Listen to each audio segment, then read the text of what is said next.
আমাদের এখানে যারা বসে আছি আমাদের অনেক দায়িত্ব রয়েছে। সংখ্যায় আমরা মুসলমান অনেক বেশি।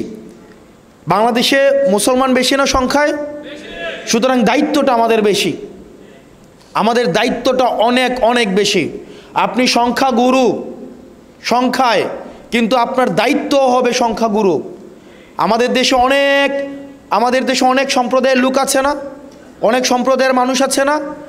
আমরা এক্সাম্পল, চলেন আমরা একসাথে একটা উদাহরণ তৈরি করি, সারা পৃথিবীর সামনে একটা উদাহরণ তৈরি করি। এবার পূজা আমরা উদাহরণ তৈরি করেছি।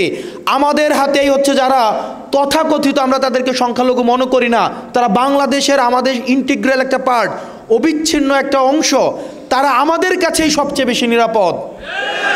ভারত বারবার তাদেরকে দেখানোর চেষ্টা করেছে, বিভিন্ন সময় হাসিনার সময় দেখানোর চেষ্টা করেছে হাসিনা ছাড়া নাকি মাইনরিটিরা বাংলাদেশে নিরাপদ নয়। কিন্তু আমরা উদাহরণ তৈরি করতে পেরেছি হাসিনা ছাড়াই আমাদের কাছে যারা সংখ্যালঘু রয়েছে তারাই সবচেয়ে বেশি নিরাপদ। এবং ভারত আমাদের কাছে এসে শিখতে পারে। আমাদের বাংলাদেশ হচ্ছে একটা টেক্সট বুক এক্সাম্পল তৈরি হয়েছে সংখ্যালঘুদের নিরাপত্তা কিভাবে নিশ্চিত করতে হয়। আমরা ভারতকে আমন্ত্রণ জানাবো, বাংলাদেশে এসে দেখে যান কিভাবে সংখ্যালঘুরা তাদের যেই মানবিক অধিকার, তাদের যে সাম্প্রদায়িক অধিকার নিয়ে মর্যাদার সাথে বাংলাদেশে বসবাস করতে পারে।